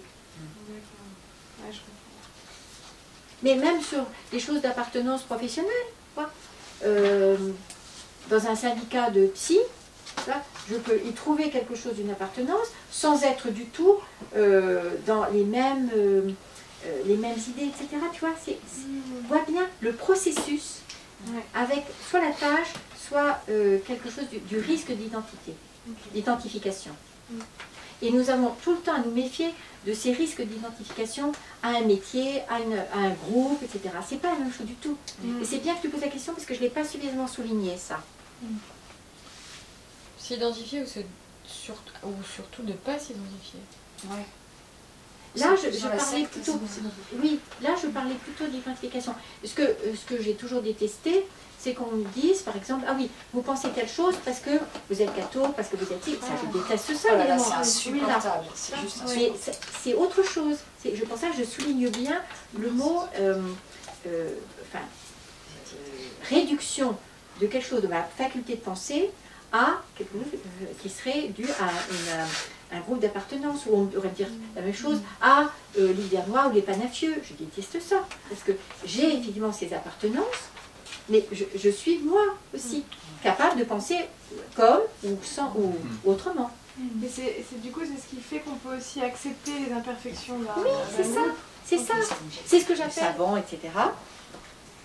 Les mécanismes de défense, les méconnaissances, qui est une autre façon de parler de tous les dénis, dont tu as parlé tout à l'heure, et les pensées magiques. C'est quoi les mécanismes de défense? Tout ce que nous mettons en place pour ne pas sentir la peur, ne pas sentir l'émotion, donc le chantage, tous ces modèles que nous avons eus, de comment faire pour supporter la vie. Mais non pas supporter la vie du côté de communiquer, être attaché, appartenir et développer une qualité d'intimité et de présence, mais être du côté effectivement qui nous réduit à objet. Donc le chantage, la manipulation, tout ça. Là, ce sont des mécanismes de défense que je disais tout à l'heure. Plutôt que de sentir la peur, je vais demander à l'autre de me prendre en charge ou de changer de comportement. Tout ce que vous citez là, vous les nommez comment? C'était quoi l'introduction? Les 7 M. Comment ça devient des objets de défense? Voilà. Par quel canot ou par quel canot via. Donc c'est ça. Je disais, les objets deviennent des. Tout ce que je disais, les S.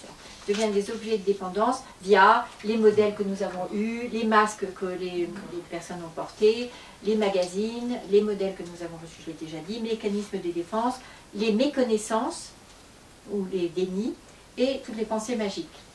Je pourrais encore bien sûr développer ça, mais c'était juste encore pour un peu jouer avec les mots comme ça. Une pensée magique, c'est quoi? Ça n'arrive qu'à moi, les superstitions, les pensées magiques, c'est quand l'adulte est contaminé par des croyances de l'enfant, et les préjugés, c'est quand le même adulte est contaminé par des idées ou des valeurs. Le racisme par exemple, est un préjugé parce que c'est l'adulte qui n'est plus dans la réalité, qui confond les faits et les opinions, voilà, qui fait des généralisations, par exemple. Alors, les dépendances sont d'abord une affaire de contrôle, ça j'ai vu tout à l'heure. C'est contrôler l'autre, faute de pouvoir me maîtriser. D'accord? Pour ça, je ne vous vois pas suffisamment opiner du bonheur. Contrôler l'autre. Faute de savoir maîtriser quelque chose de moi. Je ne maîtrise pas l'expression de mon émotion avec toi, avec Solange, et à ce moment-là, je vais vouloir te contrôler, te faire peur, t'intimider, faire du chantage, pour te garder sous mon emprise, de façon ponctuelle ou récurrente. Ensuite, la dépendance est toujours aussi une affaire de séparation. Ce que j'aime bien dire pour faire court, que si je n'ai pas pu me séparer correctement, donc sans le rejet, l'hostilité de maman, je vais vouloir faire non pas corps avec elle, parce qu'elle n'en veut pas, je vais faire corps avec des objets de dépendance, corps avec des produits toxiques, corps avec tout ce qu'on a énuméré. Quelque chose que je vais intégrer ou intérioriser pour survivre dans un premier temps et ensuite mal vivre probablement et rester dans tout ce système ni avec ni sans. Donc la dépendance, c'est que je suis ni avec maman ni sans maman. Ou avec quelqu'un. Mais que je vais prendre en otage dans cette affaire, que je vais traiter soit comme j'ai été traitée par maman, soit comme je n'ai pas été traitée. Mais il y a quelque chose d'une compulsion. C'est-à-dire qu'avec quelqu'un, cette personne est assujettie à quelque chose de mon histoire, au lieu de me permettre de créer une autre histoire avec elle, une histoire unique. Le désir. Là, je vais être dans compulsion et non pas dans désir. Et je ne vais pas supporter qu'elle soit aussi, elle, quelqu'un d'autre, soit que moi, soit de mes parents, etc. Donc, c'est aussi une affaire de difficulté d'accepter le principe de réalité et d'accepter de m'adapter. Je vais être dans me crisper sur un objet de dépendance plutôt que d'accepter que la vie ne soit pas comme je l'avais rêvé, anticipé, voulu, ou pas comme dans les romans. La dépendance, c'est toujours aussi une histoire d'expression. Comment est-ce que je peux dire, faire des demandes, exprimer mon désir, exprimer ma frustration? Et quand je ne sais pas exprimer tout ça, je vais aussi être dans une forme de dépendance, soit à des objets, soit à des personnes, soit à des principes, soit à des dogmes. C'est comme ça que ça doit se passer, par exemple. Voilà. On doit faire ça. Tu dois m'écouter. Un mari fait ça. Une femme fait ça. Les enfants doivent obéir. Là, je suis effectivement dans la difficulté et à ressentir, bien sûr, la peur de perdre, la peur de sentir de l'impuissance, ou je vais effectivement condamner l'autre à passer par où je veux pour éviter d'exprimer ce que ça me fait. Est-ce que c'est bien clair pour tout le monde? Ensuite, bien sûr, j'aurais même pu le mettre en premier, la dépendance est toujours une affaire de souffrance, hein, de manque, de peur. Voilà. Je suis dans la souffrance et donc, au lieu de traverser cette souffrance grâce à un accompagnement digne de ce nom, je vais effectivement créer quelque chose de la dépendance. Avec dépendance à quelqu'un, dépendance à quelque chose, dépendance... voilà. Encore une fois, j'insiste beaucoup parce que c'est pas trop développé dans les livres, dépendance à des représentations, dépendance à des principes, dépendance à une culture qui me fait croire telle ou telle chose. Hein, c'est important ça. Une femme doit faire ça, un homme doit faire ça. Pour la souffrance, c'est une difficulté à quoi? Soit à me laisser sentir, Oui. à dépasser, enfin à la vivre, cette souffrance, à la dépasser, et de vouloir l'éviter en prenant l'autre en otage. Oui, oui, à la traverser. Donc, La jalousie, c'est ça. Oui, toutes les formes de violence, c'est une façon de prendre l'autre comme soit écran de projection, soit comme objet de satisfaction pour éviter de traverser la souffrance, en étant dûment accompagné, évidemment. Et donc, bien sûr que j'aurais dû ajouter de souffrance et de solitude pour vivre cette souffrance. La dépendance suppose toujours à l'origine une expérience d'abandon, de solitude, et donc c'est ce qui se rejoue souvent. Je vais remettre en place quelque chose d'une solitude, c'est au moment où je vis cette souffrance, au lieu de demander de l'accompagnement, de l'aide, du soutien, une tasse de chocolat chaud, etc., je vais être dans cette crispation de la dépendance et prendre l'autre, au lieu de le prendre comme un allié, je vais le prendre comme un ennemi. C'est à cause de toi que. Et ce que j'ai déjà dit à 20h15, que toute dépendance est une affaire de dette.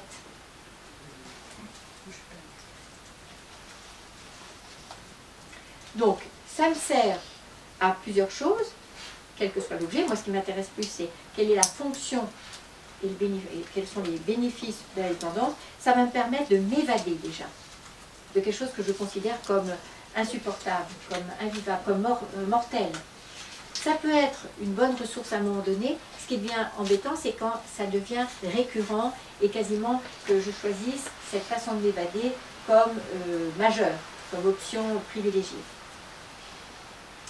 Ça va être aussi le moyen de supporter. Alors là, vous avez plusieurs illustrations. Je vais supporter la tension, je vais supporter la solitude, donc c'est tout ce qu'on a déjà vu, je le remets en passant par une autre porte. C'est aussi ce qui va me permettre de supporter les responsabilités que j'ai prises, les engagements aussi, qui me sont trop lourds au bout d'un moment. Ça va me permettre, comme j'ai appris tout à l'heure, de supporter la souffrance ou même les douleurs physiques, avec la morphine, comme l'exemple là. Ça va me permettre aussi de supporter quelque chose qui est déjà une manipulation, mais nous nous trouvons quelquefois acculés à ça, les déceptions. Les choses ne se sont pas passées comme je voulais. Donc, je vais créer aussi une dépendance.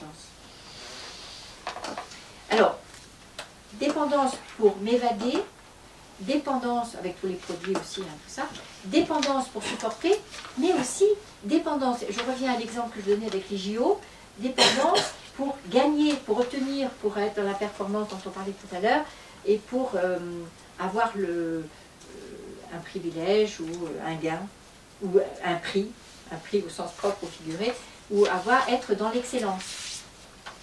Et c'est ce qu'on va imposer aussi aux enfants, aux ados, etc., en leur vendant que leur mission, c'est d'être dans l'excellence.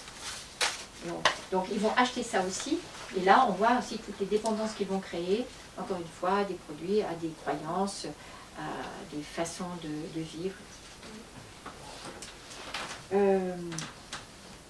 Donc je termine avec alors voilà ce que j'ai déjà dit en te regardant tout à l'heure Benoît. Voyons bien qu'au quotidien, sans aller jusqu'à ces extrêmes de consommation, d'illustration presque caricaturale, que chaque fois que nous revenons à ces mauvaises herbes du jardin, qui sont tout à fait développées dans les livres, comprendre, être compris, vouloir expliquer, etc., nous sommes déjà dans une dynamique de dépendance à l'autre. Si je m'interdis de mentir, je suis dans une dépendance à toi, parce que je ne vais pas avoir cette liberté de ce jeu entre nous. Est-ce que vous l'entendez bien, ça?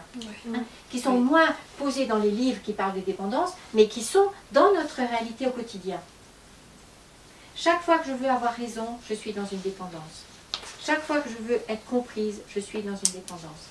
Donc, ce que je veux dire, et c'est un peu une façon de reprendre le fil de tout ça, qu'il est naturel, humain et normal, il faudrait dire, de vouloir être aimé, de vouloir être cautionné, de vouloir être approuvé, et de vouloir être reconnu. Ça, c'est dans notre paquet au départ. La dépendance, c'est pas de vouloir être aimé, reconnu, apprécié, etc. La dépendance vient quand nous avons du mal à ne pas l'être, nous avons du mal à ne pas être aimé, ne pas être reconnu. C'est là la dépendance. Alors que souvent, je vois un petit peu l'inverse. C'est que le seul fait d'avoir besoin d'être aimé, ce serait une dépendance. Non. C'est quand je ne suis pas que je peux me mettre dans une dépendance, que je suis dans la vulnérabilité. Oui, je comprends. Moi, je pense C'est pas pas quand on est aimé qu'on est dans la dépendance. C'est pas, non, c'est pas ce que je dis. C'est pas quand j'ai envie, besoin et la volonté d'être aimé. C'est pas ça, ça c'est naturel. Et tant mieux, parce que je vais me mettre dans cette dynamique de recevoir des signes de reconnaissance, de l'amour, de la reconnaissance, de la validation. Ça, c'est quand même notre destin. Mais c'est même pas supporter de... Mais si, à partir du moment où je ne supporte pas de ne pas être aimé par Jojo, de ne pas être reconnu par Étienne, de ne pas être approuvé par Lucien, de ne pas être approuvé, je ne sais pas quoi, c'est à ce moment-là que je me mets dans la vulnérabilité de trouver des astuces pour éviter de supporter cette frustration, pour éviter de supporter ce manque, pour éviter de supporter la jalousie. Ce sont toutes les ruses que je mets en place pour éviter cette souffrance, cette douleur, cette frustration de ne pas l'être. Ça, c'est vraiment, vous ne soulignez pas seulement une fois, mais vous l'entourez. Parce que c'est le terreau, l'origine de beaucoup de méconnaissances à propos de la dépendance. C'est bien, j'en vois qui soulignent, qui entourent, etc. Très très bien.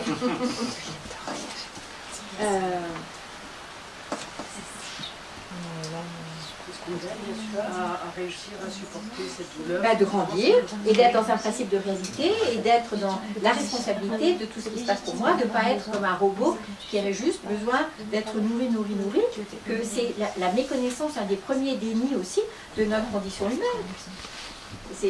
C'est malheureusement pas ce qui nous est posé. Donc, ce que j'aurais pu dire en introduction aussi, je distingue bien sûr la dépendance et les dépendances. La dépendance, c'est ce qui est illustré par exemple par le film Les Intouchables, avec quelqu'un qui est condamné à rester dans un fauteuil roulant, et lui il connaît l'expérience d'être dépendant. Et là, il va contacter l'impuissance. Alors que quand je parle des dépendances, au pluriel, je suis plutôt évidemment souvent avec cette représentation un peu automatique que je dénonce là des objets de dépendance, mais les dépendances, ça ne dit pas l'impuissance, ça dit au contraire la volonté de toute puissance. C'est ça. C'est pour ça que j'aime bien distinguer le pluriel et le singulier. Les dépendances, je l'ai déjà dit plusieurs fois, je le redis, c'est tout ce que je vais mettre en place pour gagner aussi. Pour gagner les JO, les examens, les concours, etc. Donc, il y a encore deux petites choses à dire. Oui, je redis, au cas où vous ayez été étourdi ou absent, c'est, voyez que dans notre culture, ce qu'on nous a vraiment transmis de plus calamiteux, de plus pourri, de plus dévoyé, c'est cette confusion entre amour et dépendance. Avec, si tu m'aimais, tu aimerais les carottes Vichy. Si, puisque tu n'aimes pas les poulets basquaises, c'est aujourd'hui en fait. Si tu m'aimais, tu regarderais le foot. Enfin, toutes ces choses qui ne sont que dépendance. Si tu m'aimais, tu partirais pas. Oui, c'est ça. Ou tu rentrerais à l'heure. Ou tu aimerais ma mère aussi. Et tu t'entendrais bien avec mon frère. Et tu serais plus jamais en retard. Et tu ne serais pas en retard, évidemment. Tu serais bien habillé. Tu serais bien habillé, oui, c'est ça. Tu te raserais la barbe. Tu me dirais tout. Tu me dirais tout, tu serais transparent si tu m'aimais. Et merci pour cet exemple-là. Voilà. Tu répondrais à mon désir. Oui. Et surtout, tu m'accompagnerais à faire du ski plutôt que de rester dans ta famille pendant les vacances. Donc, il y a bien sûr cet impact soit sur le comportement, soit sur les pensées, soit même sur l'identité. Il y a tous les degrés, justement, de cette volonté d'emprise ou de modification. Est-ce que vous l'entendez que ça, on nous a vendu l'amour comme ça? Oui. D'ailleurs, Oui, faire tout ensemble. je sais bien, je t'aime parce que je suis très jalouse. Déjà, c'est mettre ça. Donc on pourrait passer encore une soirée à voir toutes ces choses qui nous ont été tellement familières, posées, répétées, des modèles que nous avons eus. Et l'amour, ça n'a rien à voir avec ça, évidemment. Il me vient une idée. Ah. Quelquefois, si tu m'aimais, tu ferais ça. Oui. Quelle est la limite entre... On peut choisir aussi, bon ben, ouais, là je vais le lui faire, ou je vais... Mais ça n'a rien à voir avec l'amour, ça. Ça a à voir avec faire le cadeau de quelque chose. Mais ça ne renvoie pas à quelque chose de l'expérience d'amour que je fais. Il y a l'expérience d'amour que je fais et ensuite les transactions avec toi. Et je peux te faire un cadeau, et je peux effectivement, et tu me faire une demande, et puis je peux avoir l'idée que ça, tu vas l'aimer spécialement. Et ça, ce sont toutes les transactions qui alimentent quelque chose de nos... non, pas de relation, de notre besoin de vibration, notre besoin d'avoir ces signes de reconnaissance. Ça, c'est un échange de signes de reconnaissance, ou d'échange d'amour. Mais ça ne renvoie pas à l'expérience d'amour. C'est le faire plaisir, c'est ça? Oui, Oui, c'est voilà. ça. Choisir de faire plaisir. Mais, mais tu peux me faire plaisir autant que tu veux. Si mais c'est pas pour autant que je vais mesurer, que je vais me permettre de, à partir des cadeaux que tu me fais, d'évaluer l'amour que tu me portes. Non. Parce que sinon, je t'achète. Si c'est lié les deux. Oui. Le lendemain, je peux dire non, voilà, non, vraiment, j'ai pas envie. Là. Tu peux, bien sûr, et que ça ne va rien changer à quelque chose de l'amour qui circule entre nous. Même le jour même. Même, oui, même le jour même. Mais sauf si c'est du vrai amour. Ah, parce que tu veux maintenant nous mettre sur un pied un faux amour. Zut, alors. Enfin bon, ouais. Mais ce vrai amour dont tu parles, l'expression est très bienvenue. Ça veut dire quelque chose qui a à voir avec cette zone où nous sommes deux sujets. À partir du moment où je vais calculer le cadeau, ci ou ça, je ne vais pas oser te dire non, parce que ça me fait peur, j'aurais peur de perdre l'amour que tu me crois, etc. Là, je deviens objet. Là, je suis déjà dans la dépendance. Et en fait, c'est bien que tu dis ça. Vrai amour et faux amour. Mais faux amour, ça s'appelle ici de la dépendance, de la manipulation. Oui, c'est ça. Effectivement. Alors que l'amour dont nous parlons là, dans cette zone, où tu vois, je ne l'ai même pas mis parce que je parle effectivement avec une autre terminologie, c'est quelque chose qui a à voir avec le respect que je te porte. Et après, la façon dont ça, c'est mon expérience de t'aimer, ça me regarde. Et c'est indépendamment de toi. Et je trouve que c'est vraiment important, ça, bien sûr par rapport à toutes les personnes qui nous entourent, mais surtout par rapport aux gens qui nous sont très proches, notamment le conjoint ou les enfants. J'ai envie de dire, mais vous n'avez... Enfin, c'est... La façon dont vous êtes et qui vous êtes, c'est indépendant de ce que j'éprouve pour vous. Ce que j'éprouve pour vous, ça me regarde. Hein, c'est Goethe qui dit Madame, je vous aime, et ça ne vous regarde pas. Et c'est ça, enfin, c'est indépendant du comportement des personnes. Mais pas seulement du comportement de la personne, mais de la personne elle-même. Je vais beaucoup plus loin. C'est la personne, enfin, l'objet de mon amour est distinct de la façon dont son existence, évidemment, anime quelque chose à l'intérieur de moi. Elle me permet un bouleversement, me permet une expérience qui m'est propre, individuelle et intime. Merci pour avoir réagi à ce sondage. Donc, quand je parle de l'apparition, la création, je ne sais pas quoi, d'une dépendance, je distingue trois choses. Il y a d'abord quelque chose de ma personnalité. Nous savons bien, quand nous nourrissons de bébés à la naissance, que très vite, nous avons la perception, peut-être à tort, mais je fais cette hypothèse, que certains bébés vont mal supporter la frustration et d'autres vont bien supporter. Il y a des bébés qui peuvent attendre un tété sans être démontés, et pour d'autres, c'est vraiment quelque chose de très très intense. Voilà. Donc déjà, il y a quelque chose à la naissance, que je pourrais dire, la personnalité, le bagage à la naissance. Voilà. L'inné. L'inné, exactement, l'inné. Donc ça, c'est la façon de faire. Ça rejoint ce qu'on voyait hier aussi sur les formes d'intelligence, les façons d'être au monde. Bon, est-ce que je suis plutôt kinesthésique, est-ce que je suis visuel, auditif? Tout ça, ça va se créer, mais c'est un bagage qui m'est donné au départ, qui va bien sûr être très vite modifié par ce que j'appelle, le deuxième pôle, mon histoire. Comment ça s'est passé, comment est-ce que j'ai été accompagnée ou pas. Si je n'avais qu'une phrase à dire, c'est comment est-ce que j'ai été accompagnée dans ma croissance, ma façon de découvrir le monde et de découvrir les relations. Donc, comment est-ce que j'ai été accompagnée dans les blessures de ma vie, et notamment les 5 blessures majeures? Comment est-ce que j'ai été accompagnée dans l'expérience de la frustration? Comment est-ce que j'ai été accompagnée dans aussi l'expression de mes désirs, de mes goûts? Est-ce que quand, à 4 ans et demi, j'ai secoué la tour Eiffel dans une boule avec de la neige et je disais c'est ça que je veux. Est-ce que j'ai été moquée ou est-ce que j'ai été accueillie dans cette découverte du plus kitsch du kitsch? Bon, voilà. Et tout ça, c'est vraiment... Et quand j'ai dit que je voulais être infirmière, que je voulais être pilote de ligne, comment est-ce que j'ai été accueillie dans toute cette construction là? Donc le mot ici, c'est accompagner. Donc ma personnalité, mon histoire, et ensuite, bien sûr, tout le contexte. Ce que mes parents auraient bien dit que j'ai fait une mauvaise rencontre, par exemple. Mais tout le contexte, c'est à la fois quelque chose qui a à voir avec l'histoire H majuscule, qui a à voir avec l'histoire de la famille, qui a à voir avec les aléas, qui a à voir avec les maladies, qui a à voir avec la dépression de papa, qui a à voir avec l'alcoolisme de maman. Oui, toutes ces choses, c'est quelque chose du contexte dont j'ai dû me débrouiller.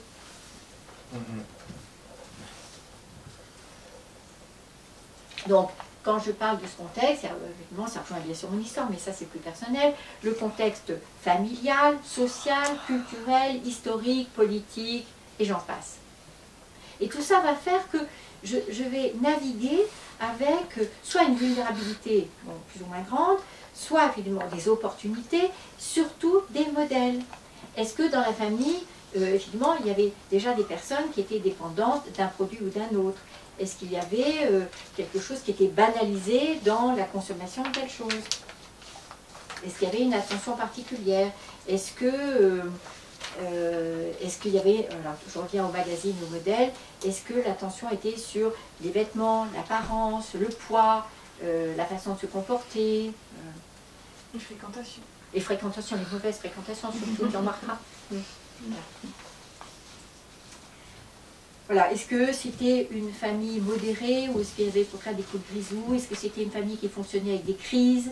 Ou est-ce que c'était une famille qui était ronron petit patapon? Donc quels sont tous ces modèles que j'ai? Souligner le mot modèle également. Je crois que j'ai fait le tour. Aussi, je n'ai pas pensé à vous dire les trois références. C'est qu'en était-il de maman dans ses dépendances? Est-ce que je la voyais dépendante ou plutôt libre? Ou est-ce qu'elle avait fait le choix de ses dépendances et qu'elle en était contente? Est-ce qu'elle était dépendante du tricot et qu'elle a habillé toute la famille avec des petits pulls tricotés main? Donc ça, voilà une dépendance qu'on peut choisir librement, qui agace en quelquefois les conjoints, mais ça peut être le choix de maman. L'autre personne qui a été une vraie révolution il y a au moins 30 ans, c'est Albert Memmi, dans un livre qui s'appelle La dépendance. Pendant longtemps, il a été épuisé. Si vous avez besoin, je dois avoir 1 ou 2 exemplaires de La dépendance. Vraiment très très bon livre. Et puis bien sûr, l'autre auteur que j'ai déjà cité, mais que je vais redonner, c'est évidemment Alice Miller. Les personnes qui n'ont pas encore lu au moins un livre d'Alice Miller ne le signalent pas sous peine de me voir très courroucée, parce qu'il y a avant Alice Miller et après Alice Miller. Moi j'en ai acheté un. Très bien, mais ça ne suffit pas. Je n'ai pas commencé. Le nom de l'auteur de La dépendance. Albert Memmi, M-E-2-M-I, qui a écrit plein de choses sur le racisme. C'est lui qui dit très bien, et ça a été aussi quand j'ai fait des conférences sur le racisme, l'hétérophobie et tout ça, que le racisme, c'est pas la peur de ce qui est différent chez l'autre, c'est la peur de ce qui est ressemblant chez l'autre et qui nous renvoie en miroir. Ça a été une vraie révolution. Il en parle très très bien dans... et puis ça a été repris ensuite par d'autres auteurs. Et ça, donc je crois que je pense à un moment que j'avais... Voilà. Eh bien, je vous remercie de votre attention et je vous invite chacun à dire un mot qui vous a spécialement parlé.